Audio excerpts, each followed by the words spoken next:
فاسألوا أهل الذكر إن كنتم لا تعلمون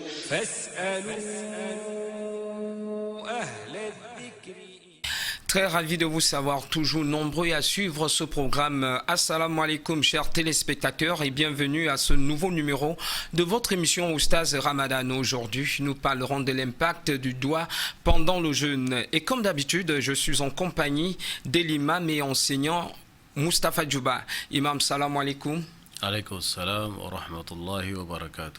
Mais avant de rentrer dans le vif du sujet, on va s'acquitter d'un devoir, celui de s'excuser auprès des téléspectateurs qui n'ont pas pu nous joindre hier. Comme vous l'avez constaté, nous avons eu un problème avec notre standard et le concerné nous a contacté et il s'est excusé. Il s'agissait plutôt d'une mauvaise manipulation de son téléphone.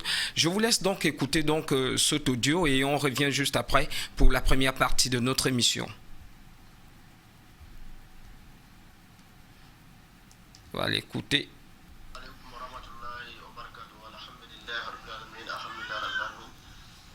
Je présente mes excuses à toute la communauté musulmane du Gabon, particulièrement à notre grand Oustaz Moustapha Djouba, qui nous informe toujours avec télé et nous. C'était l'erreur de ma part d'avoir vous interrompu votre numéro d'appel sur le centre d'émission. Ce n'était pas ma faute, c'est le portable qui avait un souci. Donc quand j'ai mis ça en charge, j'ai obligé que je n'avais pas décroché quand j'avais lancé un appel. Donc j'étais sincèrement un regret amer vraiment de ma part. Vraiment depuis quand tu m'as fait rappel que non, j'ai interrompu l'émission, malgré j'ai coupé le carême, mais vraiment mon cœur n'est pas tranquille. Donc je me mets en genoux au nom de Dieu, au nom du prophète Mohammed sallallahu alayhi wa sallam et au nom de notre islam bien aimé. Et je présente mes excuses à toute la communauté musulmane de Gabon, particulièrement à vous. Et votre compagnie qui était avec vous à la télé. Présente mes sincères excuses à lui. Merci. Merci beaucoup, Imam. Ok, ça c'est la réponse. On va rapidement. Parce qu'on n'a pas pu vraiment faire l'émission parce que attention. Chaque 2 minutes, chaque 1 minute, chaque seconde, l'appel vient, ça fait que venir, ça fait que venir. Et à chaque fois. Oui, Imam, je disais, il fallait d'abord qu'on s'acquitte de ce devoir, de s'excuser auprès des téléspectateurs. Votre réaction comme ça à chaud, vous attend que d'abord, Imam. Bismillah wa salatu wa salam ala rasulillah. Nous prions, nous attestons d'abord,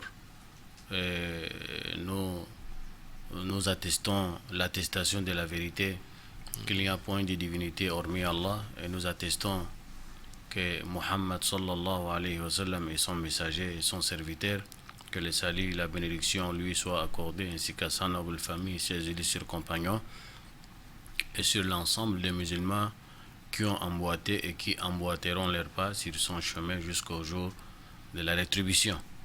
Islamiquement, lorsqu'une personne commet par exemple une erreur et elle viendra vers vous demander des excuses, les excuses sont acceptables au fait.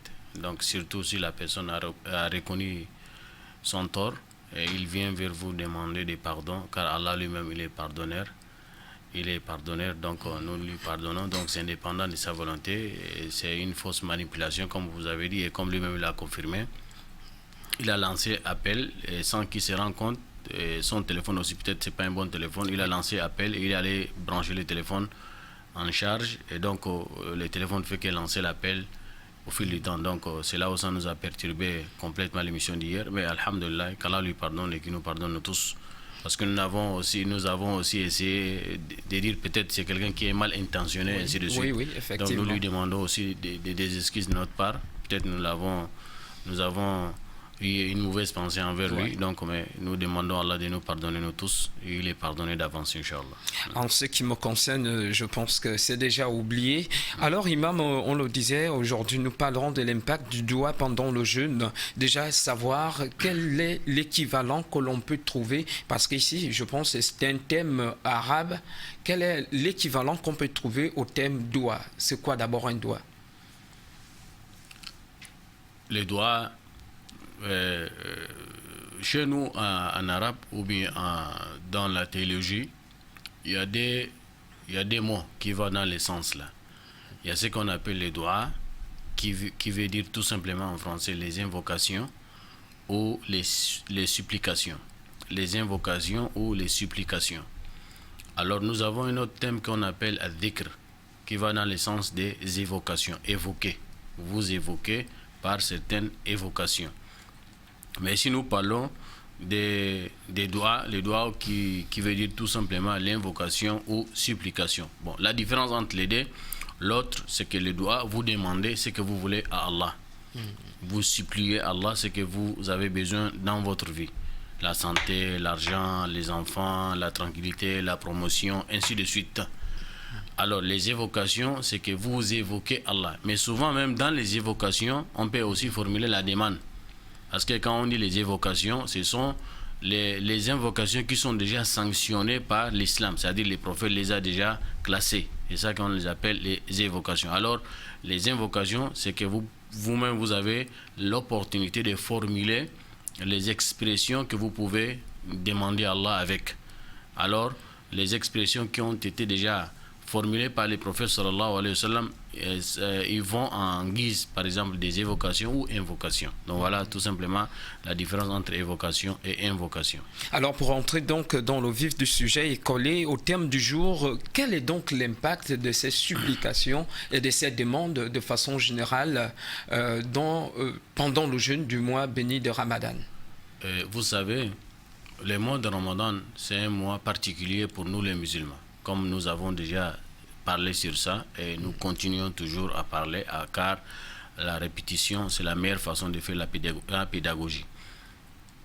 Le mois de Ramadan, c'est un mois qui est capital, qui est vraiment beaucoup important pour les musulmans. C'est la raison pour laquelle, quand vous voyez dans les horizons différents, quand les mois de béni de Ramadan arrivent, les gens multiplient encore les efforts, les gens se donnent même au profond dans les adorations, car même ceux-là qui sont dans l'insouciance avant les mois de Ramadan, quand les mois de Ramadan arrivent, on cherche à être avec les autres ensemble, c'est-à-dire on cherche à être un peu sérieux dans ces mois, car nous savons très bien dans ces mois il y a un grand cadeau.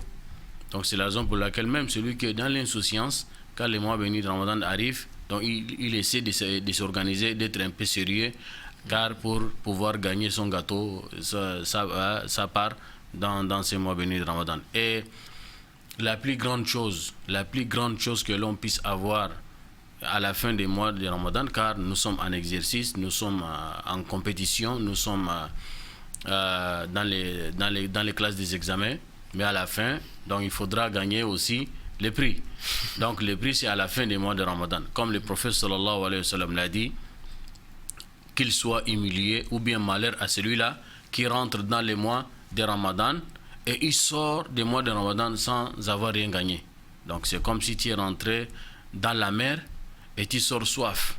Le ventre est assoiffé. Donc vraiment c'est malheur à toi. Comment je peux rentrer là où je peux m'abreuver, mais je sors encore, j'ai soif. Ou bien on te fait introduire dans une épicerie où il y a tout dedans, on te dit mange comme tu veux et tu sors, tu dis que j'ai faim. Donc c'est le mois de Ramadan, voilà, c'est comme ça. C'est le mois où quand nous rentrons dedans, le moment venu que nous devons sortir de ces mois bénis de Ramadan, il faut sortir avec un cadeau. Et il n'y a pas plus beau cadeau que d'avoir l'agrément d'Allah. Il n'y a pas plus grand cadeau que d'obtenir le paradis d'Allah. C'est le mois dans lequel nous pouvons nous racheter.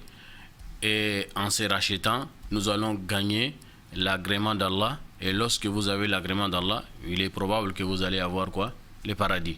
Si vous allez me permettre en 2 à 3 minutes, je vais vous donner une histoire.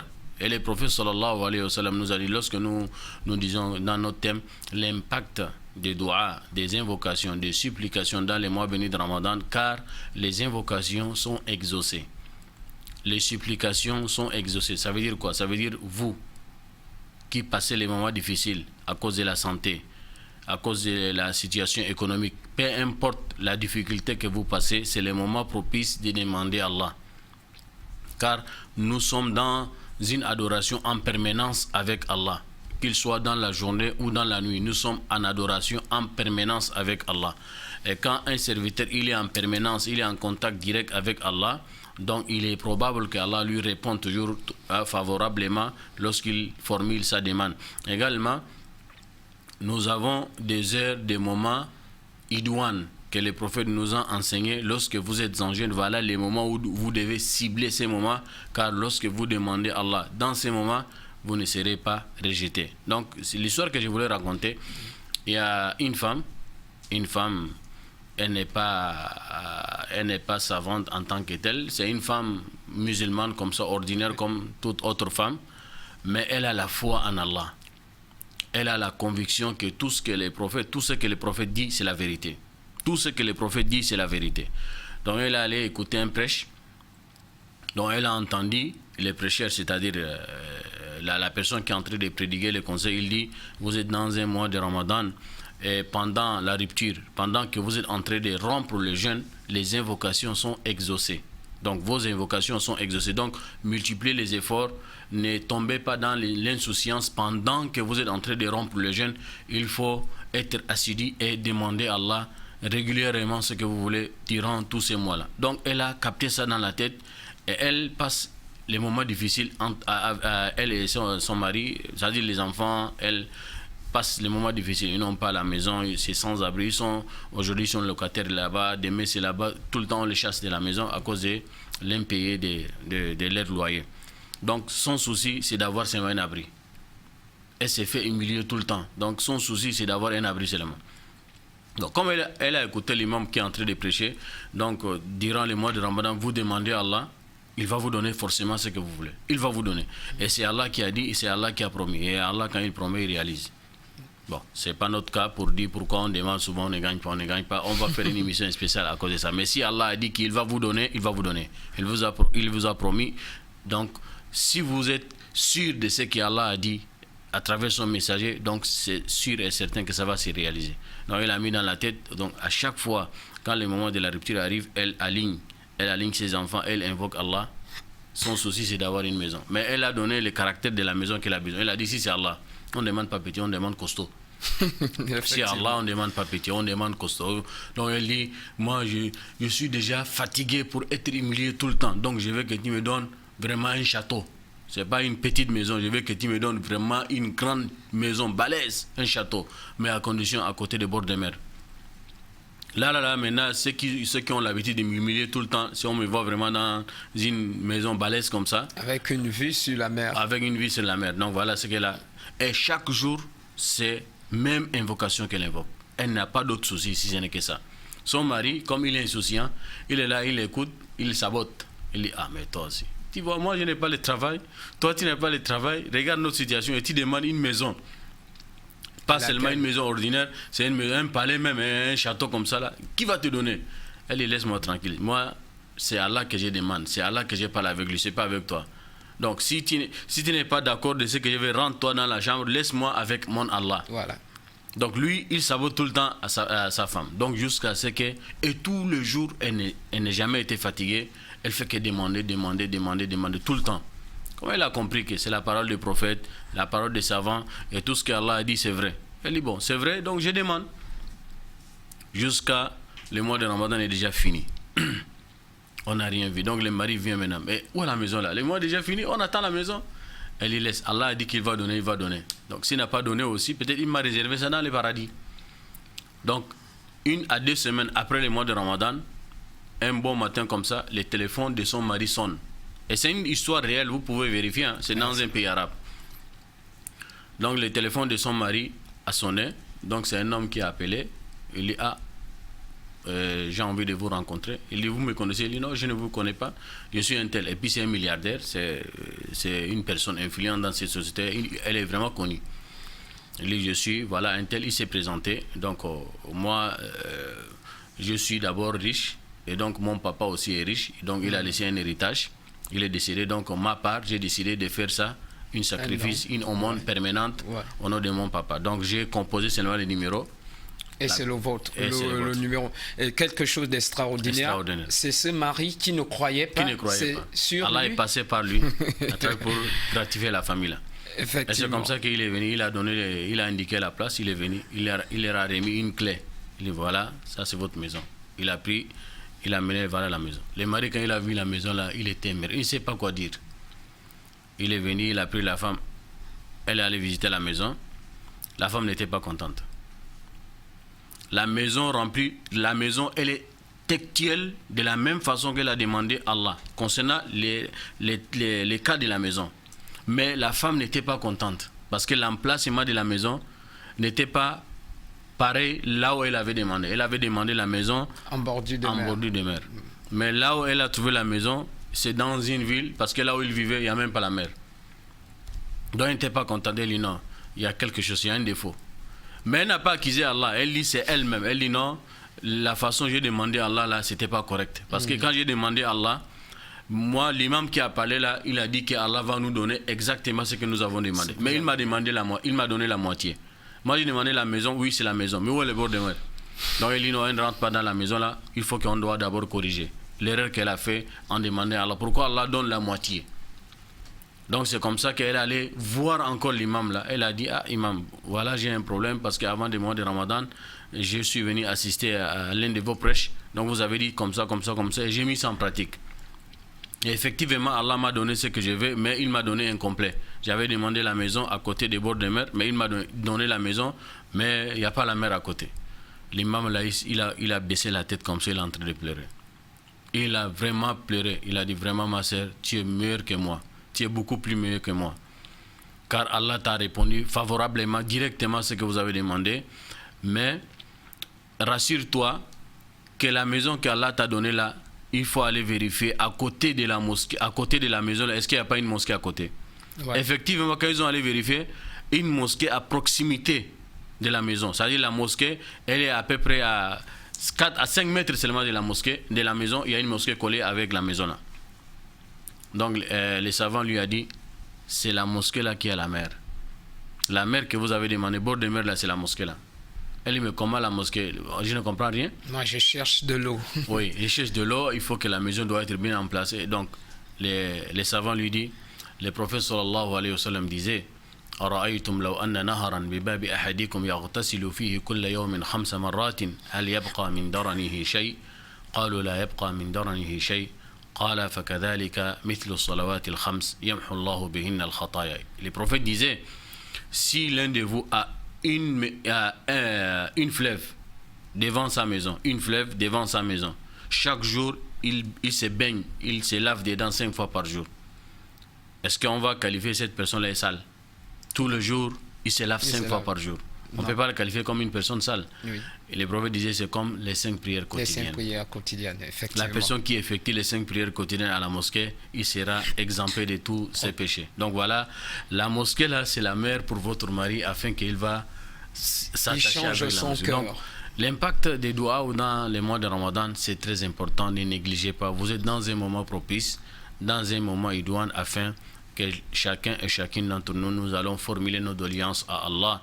Nous passons les moments difficiles, soit la crise économique, la crise sociale, les problèmes dans la famille, les problèmes de santé, et voilà, le monde même est plongé dans les problèmes de cette pandémie qui est en train de ravager le monde entier. Donc nous demandons Allah dans cet instant-là, nous demandons Allah dans ces moments bénis, nous demandons Allah dans ces moments où Allah lui-même nous a dit que les invocations ne seront pas rejetées. Nous demandons Allah le Très-Haut. Oh Allah, il faut nous regarder avec l'œil de la miséricorde. Il faut faire en sorte que cette maladie-là disparaisse dans les plus brefs délais. Donc nous demandons à Allah vraiment de nous faire sortir de cette précarité sanitaire ou précarité financière, les problèmes sociaux, les problèmes conjugaux, les problèmes de la famille, la têtitesse des enfants. Les enfants n'écoutent pas. Donc tout cela, nous demandons à Allah de nous faciliter, de nous regarder avec l'œil de la miséricorde. Mais imam, comment se rendre compte que nos doigts sont agréés par Allah? Comment nous allons? Comment se rendre compte que nos supplications, nos invocations sont agréées, sont acceptées par Allah? Ce qui est sûr, toutes les invocations que nous invoquons Allah seront exaucées. Sauf dans certaines situations, dans certains cas. Car Allah lui-même, il a dit, dans un hadith divin, il a dit, il aura honte. Allah lui-même, il aura honte, notre Dieu, notre Créateur, le dominateur, le gouverneur suprême de cet univers. Il dit lui-même, il aura honte lorsque son serviteur lui lève la main, les deux mains, en lui demandant, et ce dernier revient avec les mains vides. Donc si Allah a dit comme ça, c'est forcément, c'est pas 100%, c'est 1000% qu'Allah nous répond. Oui. Mais seulement la façon qu'Allah nous répond peut-être cette façon-là, nous ne Ne pouvons nous plaît pas pas trop. Non, nous ne pouvons pas concevoir. Ouais. Donc là, on s'explique maintenant. Lorsque je demande, je me mets à demander à Allah, parce qu'il y a d'autres qui me disent, mais imam, vous êtes en train de raconter les balabala. Parce que moi, tout le temps, je demande à Allah, je demande, mais je ne vois rien. Qui vous a dit que vous ne voyez rien? Peut-être c'est vous qui vous ne voyez rien, mais Allah vous a déjà donné, peut-être sans que vous vous rendez compte. Donc c'est là où nous allons nous expliquer maintenant. Lorsque nous demandons à Allah, soit Allah nous demande, Allah nous donne tout de suite là, sur les champs, ce que nous avons demandé, ou soit Allah va retarder ça plus tard. Parce que les moments où nous avons demandé, peut-être ce n'est pas un bon moment pour nous. Il y a certaines choses, lorsque nous demandons à Allah, s'il nous donne, ça va nous perturber dans notre vie. Il y a d'autres même, quand il aura tout ce qu'il a demandé, peut-être il va même laisser l'adoration, tellement qu'il est content, il est dans l'insouciance. Donc Allah nous connaît mieux que nous-mêmes. Peut-être nous avons demandé une chose en ce moment, Allah voit que le moment-là n'est pas bon pour nous, pour gagner, pour acquérir cette chose-là. Donc il va retarder plus tard, lorsque nous serons mûrs, nous pouvons assumer la responsabilité, nous pouvons comprendre les injonctions divines. Donc Allah nous donne, mais ça ne nous perturbe pas dans nos adorations.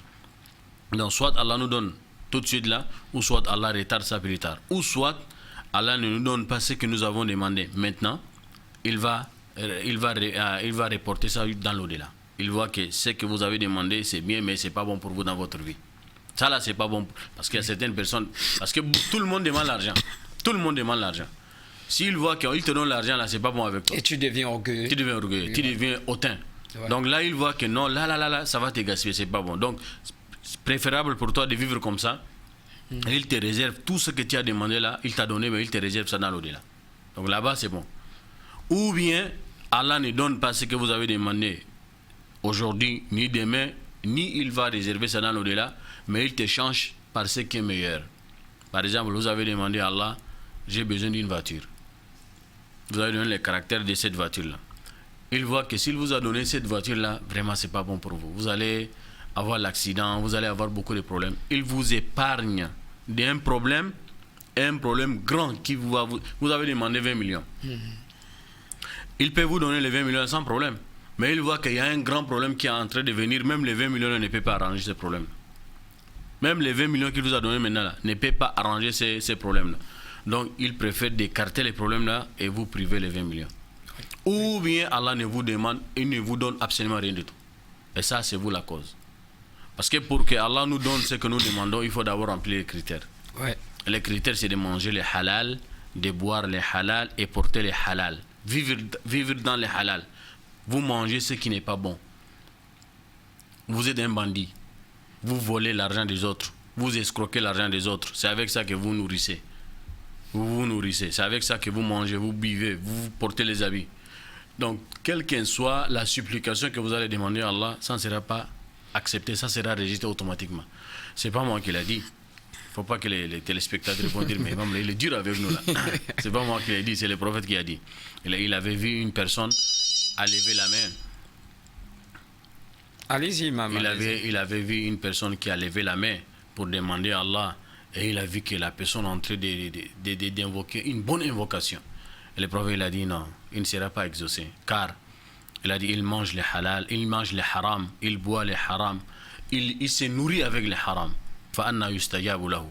Donc voilà, si vous voulez qu'Allah vous réponde, donc il faudra vraiment manger les halal et boire les halal, vivre dans les halal afin qu'Allah vous réponde.